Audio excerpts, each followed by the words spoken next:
जय हिंद। मैं विकास मिश्रा आप सबका स्वागत करता हूं जीके 4D चैनल पे।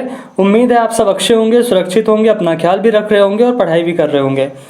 तो आज का हमारा टॉपिक होगा रूस और यूक्रेन के मध्य जो विवाद है, आज हम उसको समझेंगे। देखेंगे किस तरीके से सबसे पहले यूएसएसआर था, यूएसएसआर से रूस बना और वापस से जो रूस की यूएसएसआर बनने की जो जंग है वो जारी है। तो उसको हम समझेंगे, रूस का इतिहास देखेंगे कि रूस किस तरीके से बना, और साथ ही साथ ये भी देखेंगे कि रूस और यूएसए के मध्य जो वैचारिक मतभेद है वो किस तरीके का मतभेद है, किस तरीके से वह अर्थव्यवस्था के मतभेद और किस तरीके से वह मतभेद चलते चलते वर्तमान के परिप्रेक्ष्य तक पहुंचा, किस तरीके से दोनों देशों ने अलग अलग संघों की स्थापना की। यूएसए ने स्थापना की नाटो देशों की, जबकि रशिया ने स्थापना की WTO की। तो इस तरीके से इन सारी चीज़ों को समझेंगे और वर्तमान के परिप्रेक्ष्य तक सारी चीज़ों को देखेंगे कि किस तरीके से वर्तमान अवस्थिति है। तो सबसे पहले उसको देखने के लिए हम देखते हैं यूक्रेन का जो वर्ल्ड लेवल पर, विश्व स्तर पर जो उसका जो भौगोलिक अवस्थिति है वो कहाँ पर है, तो उसको देखते हैं। यहाँ पर आपको दिख रहा होगा ये वाला जो देश है, ये वाला जो देश है ग्रीन कलर में, ये देश है रूस। ये देश है रूस, जो कभी क्या था, यूएसएसआर का हिस्सा हुआ करता था। और इससे जब यूएसएसआर से 15 देश अलग हुए तब इसमें यूएसएसआर का तब भी 70% हिस्सा रूस के रूप में निकला। जबकि इसमें जो छोटा सा पीला हिस्सा देख रहे होंगे, ये वाला हिस्सा कैसा है, ये वाला हिस्सा आपका यूक्रेन का है। कौन सा हिस्सा है, ये वाला हिस्सा आपका यूक्रेन का है। ठीक है, ये चीज़ है। तो इसको थोड़ा सा और अच्छे से समझते हैं।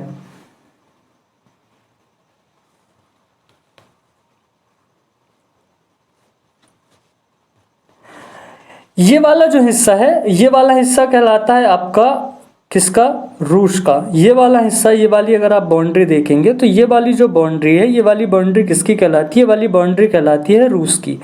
ठीक है। हालांकि जब एशिया महाद्वीप पढ़ा जाता है तो एशिया महाद्वीप में हम देखते हैं कि एशिया महाद्वीप और यूरोप महाद्वीप में, दोनों महाद्वीपों में रूस का जो है विस्तार है। रूस से एशिया महाद्वीप से जो रूस अलग होता है वह अलग अलग क्षेत्रों के माध्यम से अलग होता है, जिसमें यहाँ पे है आपका एक यूराल पर्वत है। यूराल पर्वत के बाद यहाँ से एक यूराल नदी निकलती है जो आके कहाँ, कैस्पियन सागर में जाके अपना जल गिराती है।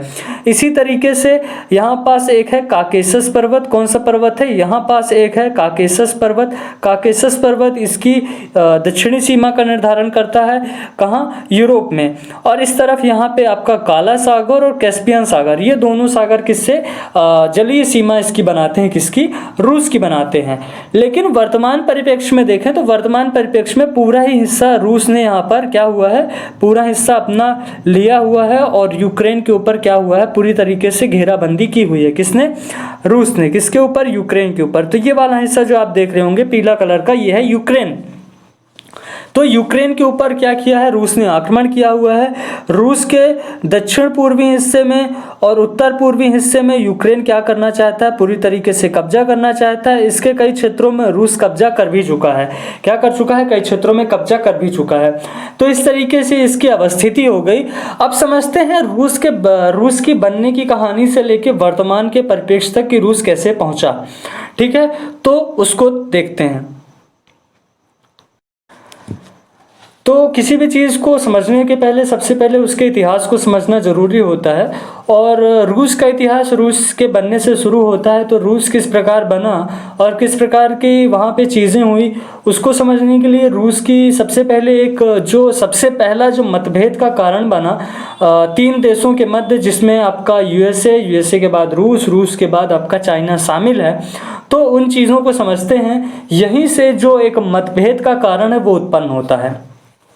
तो यहाँ पे मैंने दिखाया हुआ है कि विश्व स्तर पर 3 प्रकार की अर्थव्यवस्थाएं होती हैं। विश्व में जो अर्थव्यवस्था होती है, विश्व स्तर पर जो अर्थव्यवस्था होती हैं वो 3 प्रकार की अर्थव्यवस्था होती हैं। सबसे पहले होती है बाजार अर्थव्यवस्था, उसके बाद होती है आपकी राज्य अर्थव्यवस्था, उसके बाद तीसरी होती है आपकी मिश्रित अर्थव्यवस्था। मिश्रित अर्थव्यवस्था बेसिकली वो है जिसमें राज्य अर्थव्यवस्था और बाजार अर्थव्यवस्था दोनों के गुण शामिल होते हैं, उसे कहा जाता है मिश्रित अर्थव्यवस्था। मिश्रित अर्थव्यवस्था में जो प्रकृति होती है वो पूंजीवादी प्रकृति होती है, जबकि राज्य अर्थव्यवस्था में जो प्रकृति होती है वो समाजवादी और साम्यवादी प्रकृति की होती है। इसकी दो उपशाखाएं हैं, समाजवादी और साम्यवादी। किसकी? राज्य अर्थव्यवस्था की। बाजार अर्थव्यवस्था जो होती है बाजार द्वारा अर्थात पूरी तरीके से निजी हाथों में होती है, निजी क्षेत्र के द्वारा नियंत्रित की जाती है, जबकि राज्य अर्थव्यवस्था में जो राज्य होता है वो अर्थात हमारा केंद्र सरकार, राज्य सरकार और प्रशासन के द्वारा हमारी जो अर्थव्यवस्था है वो तय की जाती है, वस्तुओं का मूल्य है वो तय किया जाता है, उसे क्या कहा जाता है? राज्य अर्थव्यवस्था। अब मिश्रित अर्थव्यवस्था ऐसा अर्थात जहाँ पे कुछ चीज़ें राज्य के द्वारा तय की जाएं और कुछ चीज़ें किसके द्वारा? निजी सेक्टर के द्वारा तय की जाएं, उसे क्या कहा जाता है? आपकी मिश्रित अर्थव्यवस्था कहा जाता है। ठीक है, तो पूंजीवादी अर्थव्यवस्था बेसिकली ऐसी अर्थव्यवस्था है जिसमें पूंजीवादी अर्थव्यवस्था का जो मुख्य उद्देश्य होता है वो क्या होता है? ज़्यादा से ज़्यादा लाभ कमाना। इसीलिए कहा जाता है कि जो पूंजीवादी अर्थव्यवस्था में व्यक्ति होता है वो गरीब व्यक्ति और गरीब और अमीर व्यक्ति धीरे धीरे क्या होता जाता है? और अमीर होता जाता है।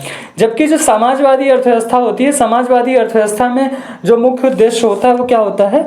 समाज या लोक कल्याण होता है। क्या होता है? समाज या लोक कल्याण। समाज या क्या होता है? लोगों का कल्याण होता है। किसकी? राज्य अर्थव्यवस्था है समाजवादी अर्थव्यवस्था की प्रमुख विशेषता होती है।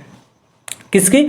समाजवादी अर्थव्यवस्था की। जबकि पूंजीवादी अर्थव्यवस्था की प्रमुख विशेषता होती है कि इसमें प्रमुख उद्देश्य होता है लाभ कमाना, जितना से जितना ज़्यादा लाभ कमाया जा सके उतना से उतना अच्छा होगा। तो इस तरीके से ये है। अब ये क्यों इम्पॉर्टेंट है इसको आगे देखिएगा। ये भारत से, रसिया से, यूएसए से और चाइना से किस प्रकार जुड़ी हुई है इसको समझते हैं। तो रसिया जो आपका अमेरिका है, अमेरिका की बात करें तो अमेरिका ने 1776 ईस्वी में, कब? 1776 ईस्वी में अमेरिका ने क्या किया था? पूंजीवादी अर्थव्यवस्था को लागू किया था। कब किया था? 1776 ईस्वी में अमेरिका ने पूंजीवादी अर्थव्यवस्था को लागू किया था। जबकि रसिया ने 1921 ईस्वी में क्या किया था? रसिया ने 1921 में समाजवादी अर्थव्यवस्था को लागू किया था। जबकि मिश्रित अर्थव्यवस्था वर्तमान के सबसे ज़्यादा देशों में लागू है। मिश्रित अर्थव्यवस्था जो 1919 की मंदी के दौरान पूरे विश्व स्तर पर सामने आई और ज़्यादा से ज़्यादा देश वर्तमान में इसी मिश्रित अर्थव्यवस्था को लागू करते हैं। ठीक है, तो अगर आप देखेंगे तो पूंजीवादी अर्थव्यवस्था का जैसे मैंने उद्देश्य बताया क्या होता है? लाभ कमाना। क्या होता है? लाभ कमाना ज़्यादा से ज़्यादा उद्देश्य होता है। जबकि समाजवादी अर्थव्यवस्था का उद्देश्य होता है लोक कल्याण। क्या होता है? लोक कल्याण। किसका उद्देश्य होता है? आपका समाजवादी अर्थव्यवस्था का। ठीक है, तो लोक कल्याण किसका उद्देश्य होता है? समाजवादी अर्थव्यवस्था का। जबकि पूंजीवादी अर्थव्यवस्था का उद्देश्य होता है लाभ कमाना। तो इस तरीके से दोनों देशों की अर्थव्यवस्थाओं के मध्य अगर आप देखेंगे तो वैचारिक जो टकराव है यहीं से प्रारंभ हो जाता है। कहाँ से? यहीं से, अर्थव्यवस्थाओं को लागू करने से। ठीक है, तो इस टकराव को आप याद रखिएगा। ये इनका टकराव का जो एक तरीके से कहा जाएगा तो स्टार्टिंग पॉइंट है जो वर्तमान स्तर तक पहुंच चुका है। ठीक है, वही चीज़ मैंने बताई है। पूंजीवादी अर्थव्यवस्था में गरीब और गरीब होता जाता है और अमीर होता जाता है। जबकि समाजवादी अर्थव्यवस्था में क्या होता है? योग्यता के अनुसार कार्य किया जाता है और क्या होता है? कार्य के अनुसार वेतन मिलता है। ठीक है, जितना आप कार्य करेंगे आपको उतना वेतन मिलेगा। ये किसकी विशेषता है? ये समाजवादी अर्थव्यवस्था की विशेषता है। इसी तरीके से साम्यवादी अर्थव्यवस्था की विशेषता देखेंगे तो इसमें एक खास चीज़ होती है कि आपको योग्यता के अनुसार कार्य तो करेंगे लेकिन आपको वेतन मिलेगा उतना जितना आपकी आवश्यकता होगी। तो यहाँ पे जो वेतन है वो आपको कैसे मिलता है? आवश्यकता के अनुसार आपको वेतन दिया जाता है। समाजवादी अर्थव्यवस्था की स्थापना रूस में कब हुई? तो समाजवादी अर्थव्यवस्था की जो स्थापना है वो रूस में 1921 में। कब? 1921 में। रशिया में किसने की थी? लेनिन ने की थी। तो सीधा सा सवाल कि समाजवादी अर्थव्यवस्था की स्थापना का श्रेय रूस में किसको जाता है? तो लेनिन को जाता है। कब की थी? 1921 में की थी। किसने? लेनिन ने की थी। जबकि साम्यवादी अर्थव्यवस्था की स्थापना 1939 में चाइना में हुई थी। ये मैंने खाली समझाने के लिए लिख दिया, ये अभी की दृष्टि से तो कम से कम इम्पोर्टेंट नहीं है। और मिश्रित अर्थव्यवस्था जो है 1929 की महान मंदी के दौरान विश्व स्तर पर सामने आई थी। इसकी खोज किसने की थी? मिश्रित अर्थव्यवस्था की जो खोज थी वो किसने की थी? तो मिश्रित अर्थव्यवस्था की जो खोज थी वो की थी आपके J.M. केन्स ने। किसने की थी? J.M. केन्स ने। ठीक है, जेएम केन्स ने इसकी क्या की थी, खोज की थी, ठीक है, मिश्रित अर्थव्यवस्था की खोज की थी। तो ये अर्थव्यवस्था के कुछ पॉइंट हो गए जिससे आपको समझने में आसानी होगी कि पूंजीवादी अर्थव्यवस्था, समाजवादी अर्थव्यवस्था और मिश्रित अर्थव्यवस्था। पूंजीवादी अर्थव्यवस्था को किसने किया, यूएसए ने किया। समाजवादी अर्थव्यवस्था को किसने किया, रशिया ने किया। मिश्रित अर्थव्यवस्था को किसने किया, ज़्यादा से ज़्यादा देशों ने इसे लागू किया। इसी प्रकार से दोनों अर्थव्यवस्थाओं का उद्देश्य, एक का उद्देश्य लाभ कमाना, एक का उद्देश्य लोक कल्याण। इस तरीके से दोनों अर्थव्यवस्थाओं के मध्य एक तरीके से आप वैचारिक मतभेद देख रहे होंगे। तो ये दोनों देशों के मध्य एक वैचारिक मतभेद धीरे धीरे जो है वो बनता आपको क्या होगा, दिखाई देगा। तो इसके बाद देखते हैं क्या होता है रूस। रूस की स्थापना किसने की थी, रूस का इतिहास देखेंगे तो रूस की जो स्थापना है वो लेनिन ने की थी। लेनिन ने कैसे की थी, तो वहाँ का एक शासक हुआ करता था पहले, निकोलस द्वितीय। तो इस निकोलस द्वितीय को क्या हुआ था, निकोलस द्वितीय के शासन में बहुत सारी कमियां थी।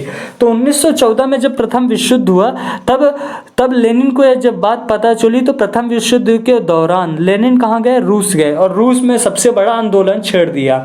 और जब रूस ने आंदोलन छेड़ा, कहाँ के थे हमने बताया, जैसे कि ये जर्मनी के थे। कौन, आपके लेनिन। लेनिन ने आंदोलन किया। इसमें निकोलस द्वितीय को क्या किया, निकोलस द्वितीय को हराया और निकोलस द्वितीय को हराकर रूस के क्या बने, राष्ट्रपति बने। और यहाँ पे क्या की, बोल्शेविक क्रांति की शुरुआत की। या बोल्शेविक क्रांति के दौरान ही वो पहली बार क्या हुए, सामने आए और क्या बने, यह बने रूस के राष्ट्रपति। क्या बने, यह रूस के राष्ट्रपति बने। कौन, लेनिन, ठीक है। तो वही है बोल्शेविक क्रांति की शुरुआत कब हुई, तो बोल्शेविक क्रांति की जो शुरुआत थी 1917 में हुई थी। कब हुई थी, 1917 में हुई थी, ठीक है। तो वही चीज़ मैंने यहाँ पे नोट की हुई है। अब इसके बाद आगे देखते हैं कि इस तरीके से रूस मैंने बता दिया, रूस किस तरीके से बना। रूस की स्थापना लेनिन ने की और प्रथम विश्व युद्ध के दौरान किसको, निकोलस द्वितीय को हरा कर की, और रूस में किस, साम्यवादी अर्थव्यवस्था की स्थापना की, ठीक है। रूस जब बना था तो वह रूस ना होकर के क्या हुआ करता था, यूएसएसआर हुआ करता था। यूएसएसआर अर्थात यूनियन ऑफ सोवियत संघ, union of Soviet socialist Republic इसका फुल फॉर्म है। अर्थात जिसको हम सोवियत संघ भी कहते हैं। क्या कहते हैं इसको हम कहते हैं सोवियत संघ, ठीक है।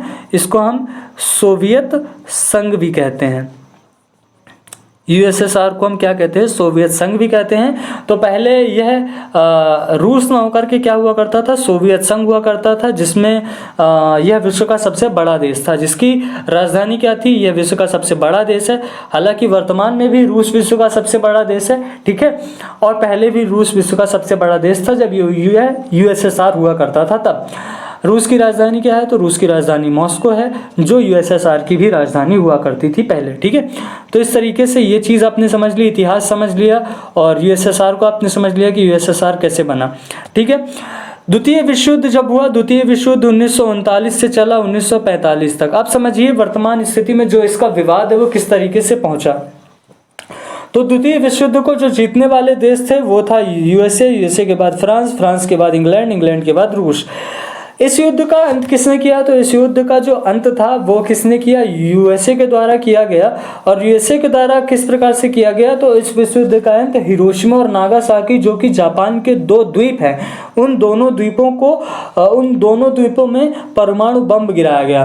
परमाणु बम गिराने के परिणाम स्वरूप द्वितीय विश्व युद्ध समाप्त हुआ और जो यूएसए है वह क्या बना, यूएसए बना विश्व की सबसे बड़ी शक्तिशाली शक्ति के रूप में निकला। कौन, यूएसए। इसमें एक चीज़ ये है कि यूएसए, फ्रांस और इंग्लैंड ये तीनों देश कैसे हैं, ये तीनों जो देश हैं वो कैपिटलिस्ट इकोनॉमिक वाले देश हैं। कैसे देश हैं, ये तीनों देश कैपिटलिस्ट इकोनॉमिक वाले देश हैं, कैपिटलिस्ट इकोनॉमिक को प्रमोट करते हैं। कौन से, यूएसए, फ्रांस और इंग्लैंड। जबकि यही जो रूस था वो किसको प्रमोट करता था, समाजवादी अर्थव्यवस्था को, अर्थात किसको, सोशलिस्ट इकोनॉमिक को प्रमोट करता था। कौन, रूस, ठीक है। तो ये तीनों देश आप देखेंगे, फ्रांस, यूएसए, फ्रांस और इंग्लैंड, तो ये कैपिटलिस्ट इकोनॉमिक वाले देश हैं। और जबकि रूस कैसा है, हमारा सोशलिस्ट इकोनॉमिक वाला देश है। इस तरीके से यह एक वैचारिक जो मतभेद है वो आपको यहीं से देखने को मिल जाएगा। इसीलिए मैंने आपको दोनों चीज़ें बता दी, अर्थव्यवस्था भी समझा दी, इसका इतिहास भी बता दिया और यूएसएसआर भी बताया। वही चीज़ है द्वितीय विश्व युद्ध हुआ, जिसमें यूएसए के द्वारा हिरोशिमा और नागासाकी में क्या किया गया, बम गिराया गया और इस बम को गिरने के बाद द्वितीय विश्व युद्ध था वह समाप्त हुआ, ठीक है। अब इसके बाद आगे देखते हैं। अब जब दोनों देशों के मध्य विवाद शुरू हुआ, क्यों शुरू हुआ, मैंने बताया हिरोशिमा और नागासाकी में बम गिराया किसने, यूएसए ने गिराया। अब यूएसए ने क्या किया, इसी दौरान यूएसए अपने ही तरह के देशों को मिलाकर एक संगठन बना रहा था जिसका नाम था नाटो। क्या था, नाटो जिसका नाम था। तो नाटो को कहा जाता है नॉर्थ अटलांटिक ट्रीटी ऑर्गेनाइजेशन। क्या कहा जाता है, नॉर्थ अटलांटिक ट्रीटी ऑर्गेनाइजेशन जिसको कहा जाता है। तो नाटो की स्थापना की और नाटो देशों से, सभी देशों से अपील की कि वो नाटो देशों में आकर के जुड़े और आपके देश की जो सुरक्षा का जो जिम्मा है वो किसका होगा, हमारा होगा। अर्थात यूएसए ने यह क्या की, घोषणा की। जबकि यूएसएसआर यहीं पे क्या कर रहा था, यूएसएसआर ने डब्ल्यूटीओ की स्थापना की। यह वर्ल्ड ट्रेड ऑर्गेनाइजेशन नहीं है, यह है वार्सा ट्रीटी ऑर्गेनाइजेशन। किसका नाम है, यह है वार्सा ट्रीटी ऑर्गेनाइजेशन। क्या है, वार्सा ट्रीटी ऑर्गेनाइजेशन संघ की स्थापना की किसने, यूएसएसआर ने। जबकि यूएसए ने किसकी स्थापना की, यूएसए ने स्थापना की नाटो की। इस तरीके से अभी तक वैचारिक मतभेद चल रहा था। प्रथम विश्व युद्ध हुआ, प्रथम विश्व युद्ध में ठीक रहा। द्वितीय विश्व युद्ध हुआ, द्वितीय विश्व युद्ध में वैचारिक मतभेद और ज़्यादा बढ़ गया। क्यों, क्योंकि जापान के हिरोशिमा और नागासाकी द्वीप पर यूएसए ने क्या कर दिया, परमाणु बम गिरा दिया। जिसके बाद यूएसएसआर नाराज हो गया। क्यों, क्योंकि जब साथ में युद्ध लड़ रहे थे तो यूएसएसआर भी चाहता था कि हमें भी उस चीज़ में शामिल किया जाए। लेकिन इस प्रकार इस रेस में यूएसए सबसे आगे निकल गया, बाकी सभी देश पीछे छूट गए। इसलिए तब से दोनों देशों के बीच में क्या हुआ, विवाद शुरू हो गया।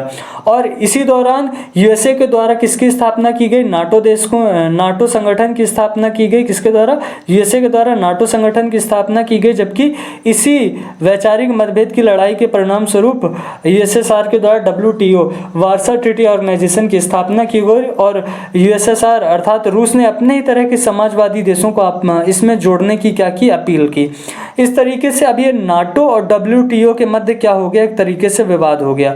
लेकिन बाद में क्या हुआ, जब 1991 में क्या हुआ कि यूएसएसआर क्या हो गया, विखंडन हो गया, तो डब्ल्यूटीओ क्या हो गया, समाप्त हो गया।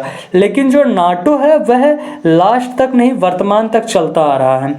इसी का परिणाम है कि जो रूस है वह वापस से अपने आप को रूस न रह करके क्या बनाना चाहता है, रूस न रह करके यूएसएसआर बनाना चाहता है, यूएसएसआर बनाना चाहता है। क्योंकि यूएसए अपने नाटो देशों को बना रहा है तो रूस भी अपने आप को वापस से यूएसएसआर बनाना चाहता है।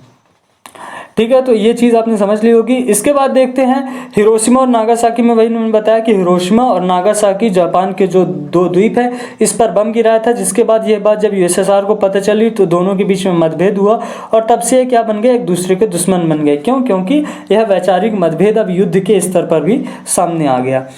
इस प्रकार आते हैं नॉर्थ ट्रीटी ऑर्गेनाइजेशन को समझिए क्या है। नॉर्थ अटलांटिक ट्रीटी ऑर्गेनाइजेशन, इसकी स्थापना कब हुई, 1941 में हुई। किसने की, यूएसए ने की। ठीक है, किसने की, यूएसए ने की।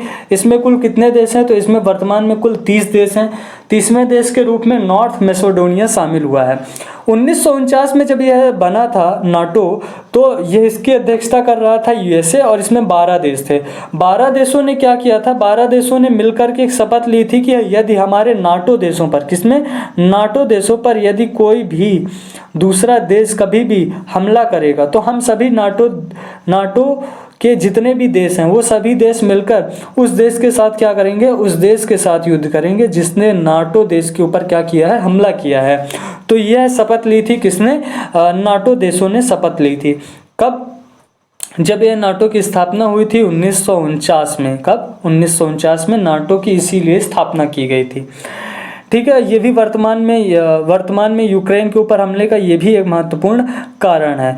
ठीक है, नाटो में वर्तमान में कुल 30 देश हैं। 30वां सदस्य वही मैंने बताया नॉर्थ मैसेडोनिया है। कौन है, नॉर्थ मैसेडोनिया तीसरे सदस्य के रूप में है। यूएसएसआर द्वारा डब्ल्यूटीओ वार्सा ट्रीटी ऑर्गेनाइजेशन की स्थापना की गई। किसकी, वार्सा ट्रीटी ऑर्गेनाइजेशन की स्थापना की गई और ये अपनी तरीके के समाजवादी देशों को मिलाकर के बनाया गया एक संगठन था। कौन सा, वार्सा ट्रीटी ऑर्गेनाइजेशन। इसी दौरान भारत अपनी ही अलग चाल चल रहा था। भारत ने क्या किया, भारत ने स्थापना की गुट निरपेक्ष गठबंधन अर्थात नॉन अलाइनमेंट मूवमेंट की स्थापना की और कहा कि इसमें हमारे ही तरह के अभी आज़ाद हुए और गरीब देश शामिल होंगे। हम किसी भी तरीके से डब्ल्यूटीओ या नाटो देशों में शामिल नहीं होंगे क्योंकि हम युद्ध लड़ने की अवस्थिति में नहीं हैं। इसलिए भारत के नेतृत्व में किसकी स्थापना की गई? NAM अर्थात नॉन अलाइनमेंट मूवमेंट की स्थापना की गई। किसके द्वारा? भारत के द्वारा की गई। इस तरीके से यहाँ पे भारत की भी अवस्थिति आप समझ सकते हैं। अब इसके बाद देखते हैं कि यह विवाद आगे किस प्रकार से बढ़ा और किस तरीके से वर्तमान परिप्रेक्ष्य तक पहुंचा। तो मैंने आपको बताया कि दोनों देश क्या कर रहे हैं, दोनों ही देश, चाहे रूस हो या यूएसए हो, दोनों देशों ने किस किस संगठन की स्थापना की? रूस ने कर दी WTO की, वार्सा ट्रीटी ऑर्गेनाइजेशन की, और यूएसए ने किसकी स्थापना कर दी? यूएसए ने स्थापना कर दी आपके नाटो देशों की। किसकी स्थापना कर दी? नाटो देशों की स्थापना कर दी। किसने? यूएसए ने। तो रूस एक तरीके से समाजवादी विचारधारा का देश था, यूएसए पूंजीवादी विचारधारा का देश था, ये मैंने बता दिया है। तो दोनों देशों की इन विचारधाराओं के बीच में जो मतभेद था, अर्थात कैपिटलिस्ट इकोनॉमी और सोशलिस्ट इकोनॉमी के बीच में जो ये मतभेद था, जो कोल्ड वॉर कहलाया, यह एक वैचारिक विचारधाराओं का क्या था? एक तरीके से वॉर था। यह कब शुरू हुआ? 1945 में इसकी शुरुआत हुई। कब शुरुआत हुई? 1945 में शुरुआत हुई। ये कब तक चला? 1991 तक चला। कब तक चला? 1991 तक चला। जब तक कि क्या? यूएसएसआर समाप्त नहीं हो गया। जब तक कि यूएसएसआर समाप्त नहीं हो गया, यूएसएसआर रूस बन करके नहीं रह गया, तब तक यह युद्ध चला।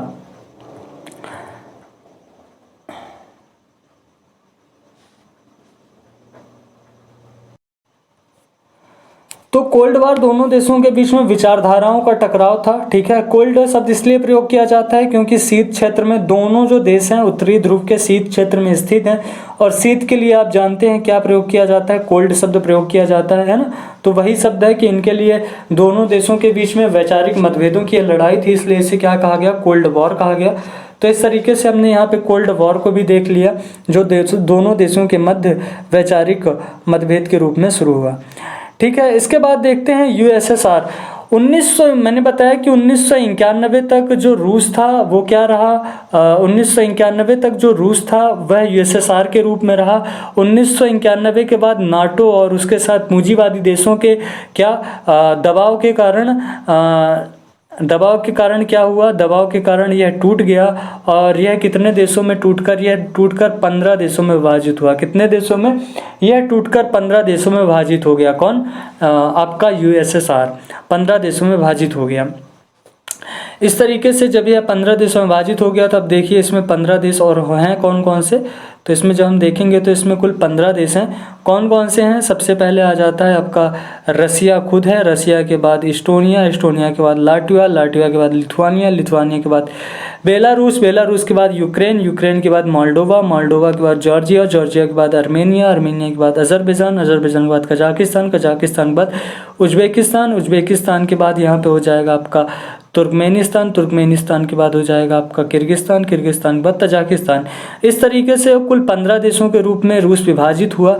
वर्तमान में अगर आप देखेंगे तो ये वाले इस तरफ के जो देश कहलाते हैं, इन्हें कहा जाता है आपका यूरोपीय कंट्री कहा जाता है। कौन सी कंट्री कहा जाता है? यूरोपीय कंट्री कहा जाता है। जबकि आपके जो ये वाले जो देश हैं, ये वाले जो देश हैं, इस तरफ वाले देश, इस तरफ वाले देशों को क्या कहा जाता है? तो ये वाले जो देश हैं, इन देशों को कहा जाता है आपके सेंट्रल एशिया के देश। कौन से कहा जाता है? सेंट्रल एशिया कंट्री कहा जाता है। सेंट्रल एशिया कंट्री कहा जाता है किनको? इन 5 देशों को, जिसमें कजाकिस्तान, उज्बेकिस्तान, तजाकिस्तान, किर्गिस्तान और उज्बेकिस्तान जैसे देश शामिल हैं। ठीक है, तो यहीं पर एक देश है, आप देख रहे होंगे, तो यहीं पर 1991 में जब रूस का विभाजन हुआ, अर्थात 1991 में यूएसएसआर का क्या हुआ? यूएसएसआर का विखंडन हुआ। तो यहीं से क्या निकल कर के आया? यहीं से एक देश निकल के आया, यूक्रेन। तो इस प्रकार आप देखेंगे तो जो यूक्रेन है वो एक तरीके से किसका हिस्सा था? रूस का पूर्वी हिस्सा था। जब यह यूएसएसआर नहीं टूटा था तब यह इस तरीके से पूरे विश्व का सबसे बड़ा देश था, है ना? कौन? यूएसएसआर, और विश्व की सबसे शक्तिशाली शक्ति के रूप में भी जाना जाता था। तो इस तरीके से ये हो गया आपका कौन सा देश? ये हो गया आपका रूस, रूस का यूएसएसआर का विखंडन। अब इसके आगे देखते हैं।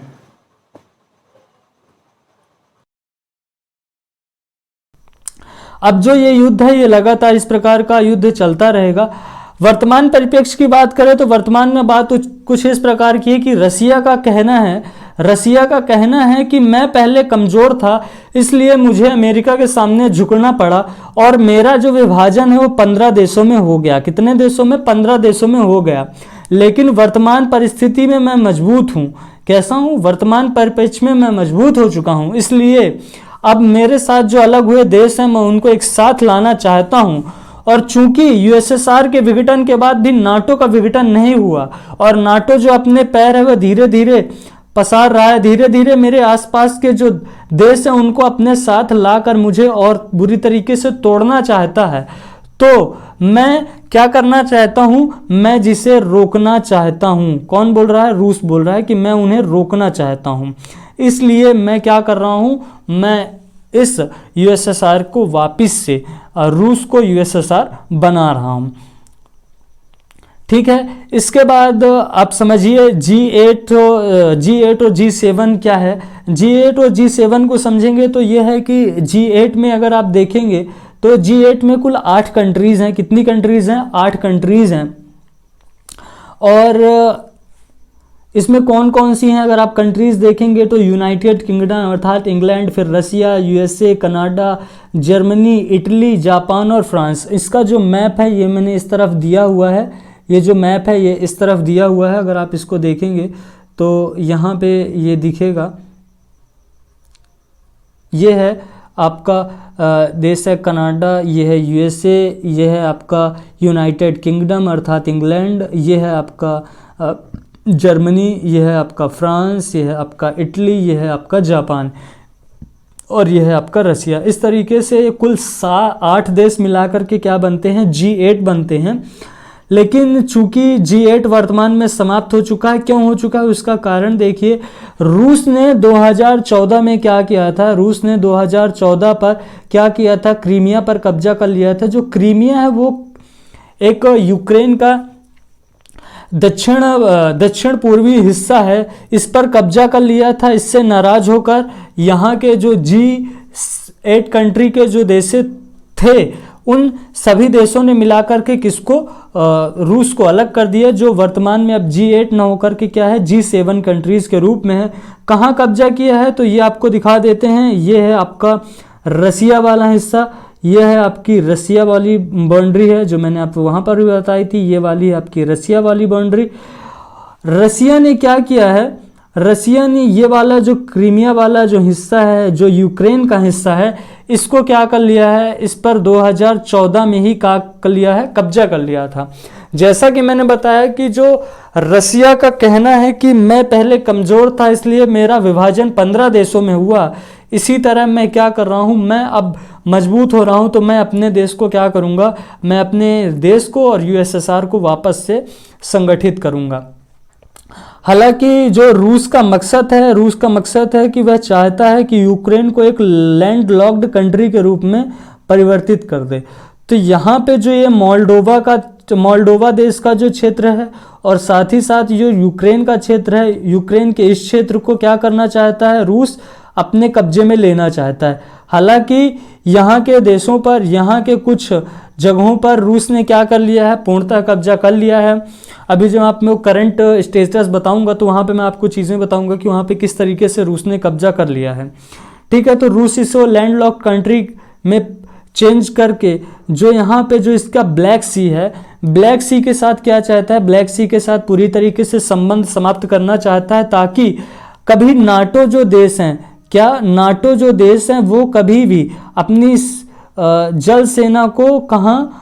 रूस के पास तक ना पहुंचा पाए। चूंकि ब्लैक सी से इसका जो संबंध है वो खत्म हो जाएगा, तो जलीय सेना जो यहाँ रहेगी वो केवल और केवल किसकी रहेगी? रसिया की रहेगी। तो नाटो देश जलीय सेवा नहीं दे पाएंगे किसको? यूक्रेन को। तो इस तरीके से ये एक काम किया, किसने? रूस ने किया। इसके बाद जब रूस ने 2014 में इस क्रीमिया वाले क्षेत्र पर अधिकार कर लिया तो रूस को G7 के देशों से हटा दिया, मतलब G8 देशों से हटा दिया गया, जो वर्तमान में G7 देशों के रूप में है ना? कैसे देशों के रूप में है? G7 देशों के रूप में है। यहाँ से किसको हटा दिया गया? रूस को हटा दिया गया। कब? 2014 में। अब आगे देखते हैं तो यहाँ पर वर्तमान में एक घटना हुई ये कि 2015 में मिंट एग्रीमेंट बनाया गया रसिया के द्वारा। 2014 में जब क्रीमिया पर हमला कर दिया गया और क्रीमिया को रूस के द्वारा कब्जा कर लिया गया, तब यूक्रेन थोड़ा झुका और मिंट एग्रीमेंट हुआ। मिंट एग्रीमेंट में ये बोला गया कि जो यूक्रेन है वह रूस पर हमला नहीं करेगा, और लेकिन यूक्रेन भी क्या होगा, यूरोपीय देशों के साथ संबंध स्थापित नहीं करेगा। तो वही चीज़ है कि यूक्रेन पर रूस हमला नहीं करेगा और यूक्रेन भी यूरोपीय देशों के साथ संबंध नहीं स्थापित करेगा। अर्थात इसका कहने का मतलब यह है कि ये नाटो देशों में शामिल नहीं होगा। किस देशों में शामिल नहीं होगा? तो नाटो देशों में शामिल होने के लिए कोई भी ऐसा काम नहीं करेगा कि मैं नाटो देशों में शामिल होना चाहता हूँ। ये मिंट एग्रीमेंट हुआ 2015 में हुआ, लेकिन हुआ क्या, 2017 में ही जो मिंट एग्रीमेंट में जो किए गए प्रावधान थे उसको यूक्रेन ने क्या किया, तोड़ दिया। और यूक्रेन ने कहा कि मैं क्या करना चाहता हूँ, मैं नाटो में शामिल होना चाहता हूँ। कहाँ शामिल होना चाहता हूँ? नाटो देशों में शामिल होना चाहता हूँ। अब जब यह बात रूस को पता चली तो रूस ने वापस से, जैसे क्रीमिया पर अधिकार कर लिया था उसी तरीके से अब रूस ने क्या किया, रूस ने वापस से यूक्रेन के ऊपर दबाव बनाना शुरू कर दिया। अब जब दबाव बनाना शुरू कर दिया तो दबाव बनने के लिए क्या करेगा, सेना उतारेगा। तो लगभग यहाँ पर यूक्रेन ने अपने कितने 9,000 सैनिकों को, कहाँ पर, यूक्रेन के जो बॉर्डर हैं, यूक्रेन के इस तरफ वाले बॉर्डर पर, यूक्रेन के इस तरफ वाले बॉर्डर पर जो रूस के साथ सीमा लगाता है, इस तरफ वाले बॉर्डर पर क्या की, अपने 9,000 सैनिकों को यहाँ पर क्या कर दिया, तैनात कर दिया, ताकि क्या हो सके, ताकि जो यूएसए है उसके जो यूक्रेन है उसके ऊपर मानसिक रूप से क्या बन सके, दबाव बन सके। ठीक है, तो इस तरीके से ये सारी चीज़ें वहाँ पर शुरू हुई। अब देखते हैं इसके आगे की कहानी किस प्रकार है। तो आगे कुछ इस प्रकार है कि यूक्रेन जो यहाँ पर जो मैंने बताया, जो इसके जो पूर्वी क्षेत्र हैं, यहाँ पे पूर्वी क्षेत्र आप जो देख रहे होंगे, ये जो यहाँ पर रेड में है, इस रेड हिस्से पर क्या हुआ है, इस रेड हिस्से पर वर्तमान में रूस ने पूरी तरीके से क्या कर लिया है, पूरी तरीके से कब्जा कर लिया है। किसने? रूस ने। ठीक है, तो वही चीज़ है, रसिया ने यूक्रेन के क्या किया है, रसिया ने यूक्रेन के पूर्वी हिस्से में कौन कौन से जो क्षेत्र, डोनेस्को और लुहांस में क्या किया था, बेसिकली यूक्रेन ने, रूस ने ये किया था कि यहाँ पे विद्रोहियों को समर्थन प्रदान कर दिया था, और विद्रोहियों को समर्थन प्रदान करके यहाँ पे दो अलग देशों की जो इनकी मांग थी, उन मांग को रूस ने मान्यता प्रदान कर दी। क्या कर दी? मान्यता प्रदान कर दी कि हाँ भाई आपके दो देश बन गए। और साथ ही साथ इन्हीं की मांग कर जो नए दो देश बने, इन दो देशों की मांग पर अपने 9,000 सैनिक जो अभी मैंने पहले बताए क्या कर दिए, इनकी सुरक्षा के लिए यहाँ पे बॉर्डर पर तैनात कर दिए। हालांकि मुख्य उद्देश्य उसका यही है कि यूक्रेन के जो उत्तर पूर्वी वाला जो भाग है उसको वापस से क्या कर दिया जाए, वापस से यूक्रेन में शामिल कर दिया जाए। तो इसका अगर आप क्षेत्र देखेंगे कहाँ पर है, तो इसका जो क्षेत्र है ये है,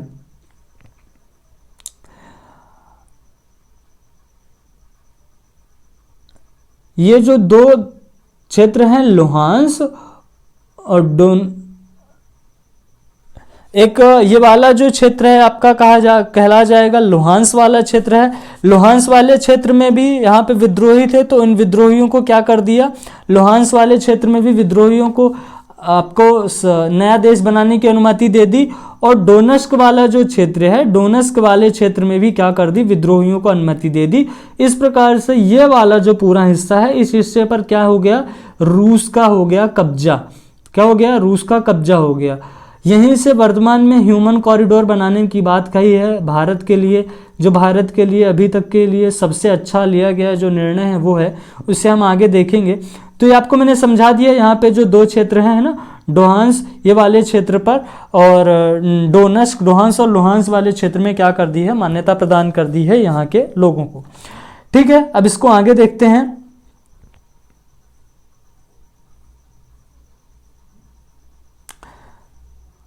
इसको इसी तरीके से लगातार आगे बढ़ाते हुए यूक्रेन ने क्या किया, वही दो चीज़ें जो मैंने बताई थी। यूक्रेन ने हुआ यह है कि 21 फरवरी को यूक्रेन ने यहाँ पे दो स्वतंत्र राष्ट्र की क्या कर दी है, दो स्वतंत्र राष्ट्र की कर दी है घोषणा। क्या कर दी है, दो स्वतंत्र के राष्ट्र की घोषणा कर दी। और 23 फरवरी में उसी दिन, किस दिन, 21 फरवरी के बाद एक दिन रुकने के बाद 23 फरवरी पर उन दोनों राष्ट्रों की सुरक्षा के लिए क्या कर दिया है, आक्रमण कर दिया है। किसके ऊपर, यूक्रेन पर। उसे किस नाम से बोला है, उसे बोला कि यह एक मिलिट्री ऑपरेशन है। क्या है, यह एक मिलिट्री ऑपरेशन है, ना कि यह एक युद्ध है। ठीक है, इस तरीके से काम किया। किसने किया, रूस ने किया यूक्रेन के ऊपर। ये वाला जो आप क्षेत्र देख रहे होंगे, ये वही क्षेत्र है। यहाँ पर आप देख रहे होंगे कि किस तरीके से इन क्षेत्रों के ऊपर रूस ने यहाँ पर और यहाँ पर अपने जो इन क्षेत्रों में क्या कर दिए हैं, अपने क्षेत्रों में जो अपने सैनिक है वो तैनात कर दिए हैं, ताकि रूस के बहुत सारे हिस्से पर कब्जा किया जा सके और साथ ही साथ रूस को लैंड लॉक्ड कंट्री बनाया जा सके। तो इन सभी क्षेत्रों में क्या कर दिया है, रूस ने कब्जा कर लिया है। ठीक है, अब इसको देखते हैं आगे। इस तरीके से इसका क्षेत्र है, ये मैंने यहाँ पे इमेज लगाई हुई है, आप इसको देख लीजिएगा। इसके बाद आगे देखते हैं आगे क्या हुआ। तो इसके बाद यहाँ पर जो इस देश के जो समस्त विवाद हैं किस तरीके से शुरू हुए, वो सारी चीज़ मैंने दिखाई हुई है।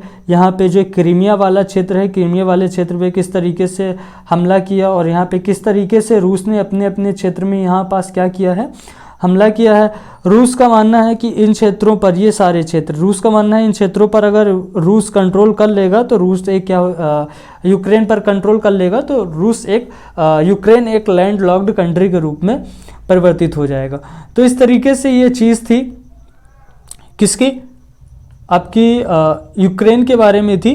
तो जो बेसिकली जो रूस का जो यूक्रेन के साथ युद्ध है वो इस चीज़ को लेकर के है कि जो रूस है वह नाटो देशों में शामिल ना हो, और रूस की यही मांग है कि रूस की यही मांग है यूक्रेन से कि वह हमें लिख कर के दे कि वह नाटो देशों में शामिल नहीं होगा और किसी भी तरीके की वहाँ से अपनी सेना नहीं बुलाएगा।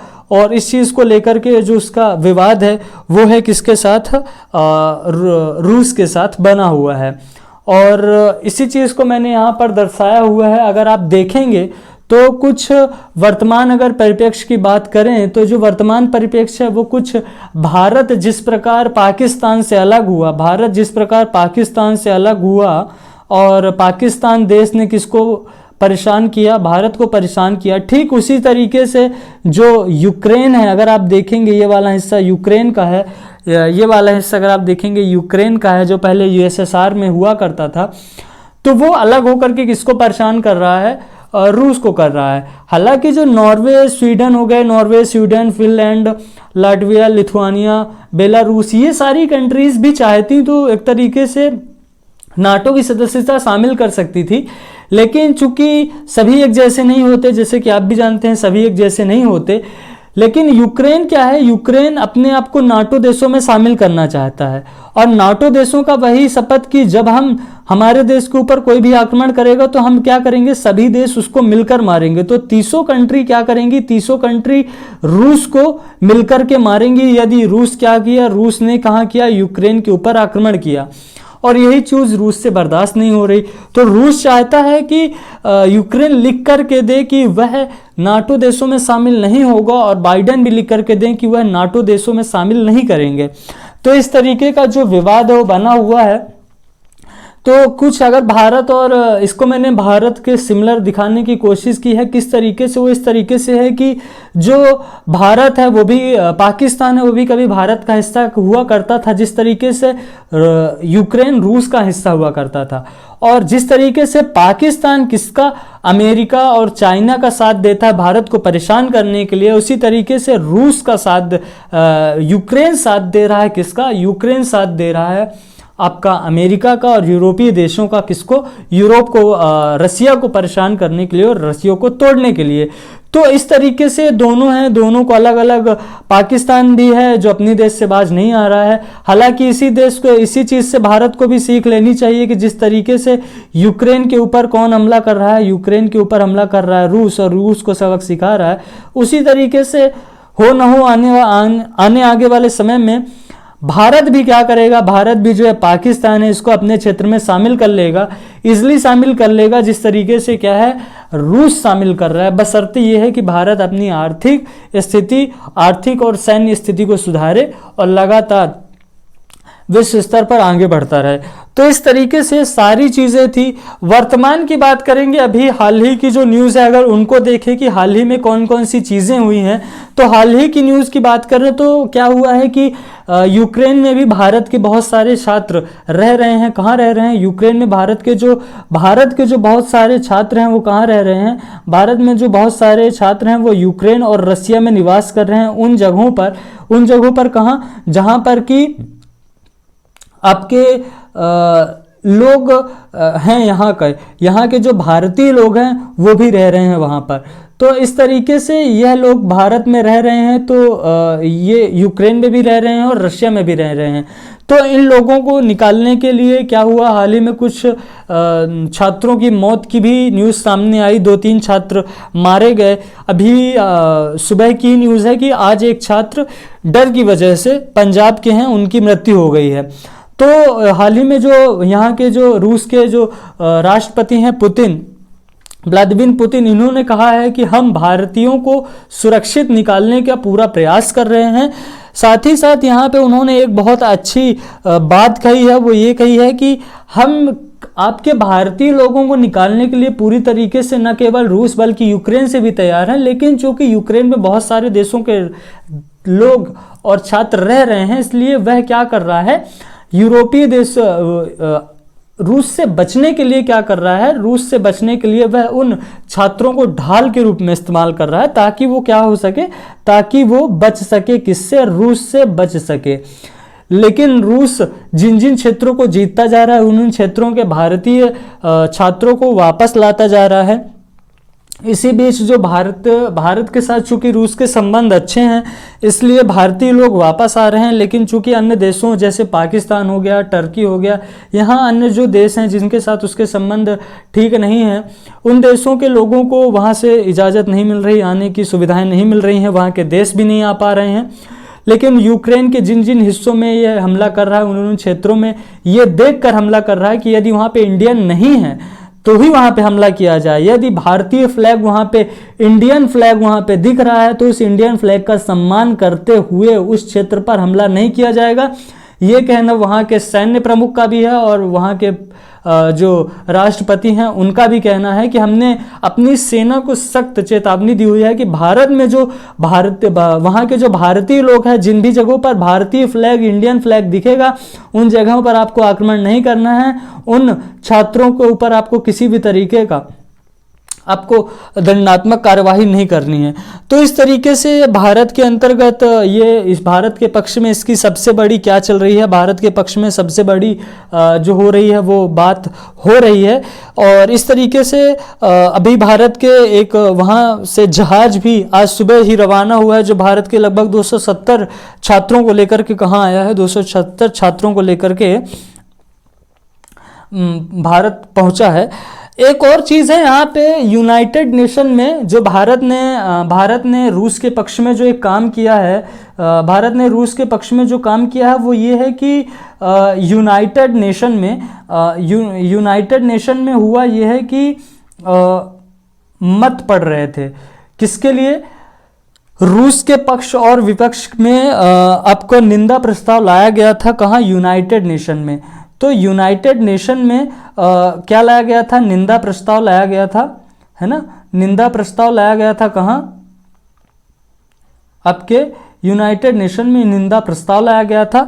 इस प्रस्ताव में हुआ यह है कि लगभग 141 देशों ने, कितने? लगभग 141 देशों ने क्या हुआ है, रूस के इस यूक्रेन के ऊपर आक्रमण को ह्यूमन राइट्स और ह्यूमन के खिलाफ इसको गलत माना है और इसके पक्ष में वोट दिया है। किसमें? वक्त निंदा प्रस्ताव के पक्ष में वोट दिया है। जबकि 5 देश वो हैं जो हमारे लिए सबसे ज़्यादा इम्पॉर्टेंट है, 5 देश वो हैं जिन्होंने इस प्रस्ताव के विपक्ष में वोट दिया है। कहाँ दिया है? इस प्रस्ताव के विपक्ष में वोट दिया है, अर्थात कि जो रूस कर रहा है वो सही है, वह उसकी सैन्य कार्यवाही है वो सही है। इन 5 देशों में जो सबसे ज़्यादा जो इंटरेस्टिंग चीज़ है वो शामिल देश हैं। एक तो है आपका नॉर्थ कोरिया, फिर है आपका बेलारूस। कौन सा देश है? बेलारूस। बेलारूस के बाद आपका रसिया खुद है। रसिया के बाद आपका सीरिया है जो कि इस्लामिक कंट्री है, और ऑस्ट्रिया है। कौन है? ऑस्ट्रिया है। इस तरीके से ये 5 कंट्रीज हैं जिन्होंने विपक्ष में वोट डाले हैं, और लगभग 35 कंट्रीज वो हैं जो क्या रही हैं, इसमें न्यूट्रल रही हैं। अर्थात ना तो हम निंदा प्रस्ताव के पक्ष में हैं ना ही विपक्ष में हैं। और इसमें जो भारत, चीन और पाकिस्तान है, कौन कौन सा? भारत, चीन और पाकिस्तान, ये क्या है? न्यूट्रल रहे हैं। हालांकि इसमें कुल 35 देश हैं, हमारे लिए जानना 3 इंपॉर्टेंट है। भारत, चीन और पाकिस्तान न्यूट्रल रहे हैं। इन्होंने ना तो इसके पक्ष में वोट डाला है ना ही विपक्ष में वोट डाला है। तो इस तरीके से ये सारी चीज़ें हुई हैं। और साथ ही साथ भारतीय सेना के लिए ये भी कहा गया है कि जो भारतीय सेना में जो वायुसेना है, जो भारतीयों को लेने के लिए यूक्रेन और रूस के बॉर्डर पर गई है, तो रूस के राष्ट्रपति जो व्लादिमीर पुतिन है, उन्होंने कहा है कि जो रूस का जो क्षेत्र है उससे हम क्या कर रहे हैं, हम एक गलियारा बना रहे हैं, और उस गलियारे से हम क्या करेंगे, उस गलियारे से हम ह्यूमन कॉरिडोर बनाएंगे, जिससे हम क्या करेंगे कि यूक्रेन से क्या करेंगे, यूक्रेन से जो इंडियन स्टूडेंट हैं उनको निकाल करके कहाँ लाएंगे, हम उनको निकाल करके लाएंगे रूस, और रूस से इंडियन एयरफोर्स कहाँ लेके जाएगी, इंडियन एयरफोर्स इनको लेकर के जाएगी इंडिया। कहाँ लेके जाएगी? इंडिया। तो इस तरीके से भारत के पक्ष में रूस ने बहुत अच्छी बात कही है, जिसके बाद ये जो डर की बात थी वो थोड़ी कम हुई।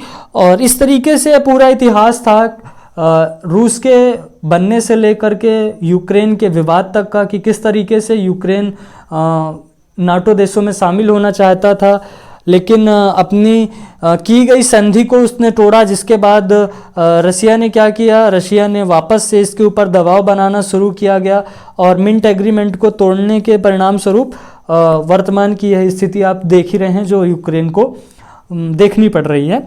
तो इस तरीके से सारी चीज़ें थी, मैंने आपको बहुत अच्छे तरीके से बताने की कोशिश की है। अगर आपको लेक्चर अच्छा लगा हो तो हमारे लेक्चर को शेयर करें और चैनल को सब्सक्राइब करें, और इसी तरीके के वीडियोस देखते रहने के लिए हमारा चैनल सब्सक्राइब करें। और जियोग्राफी की श्रृंखला चल रही है, जियोग्राफी की श्रृंखला से भी जुड़ें। उसमें मैं वर्ल्ड जियोग्राफी को बहुत अच्छे से पढ़ा रहा हूँ, और उसको भी एक बार ज़रूर देखें। तो चलिए ठीक है, मिलते हैं नेक्स्ट लेक्चर में। तब तक के लिए जय हिंद।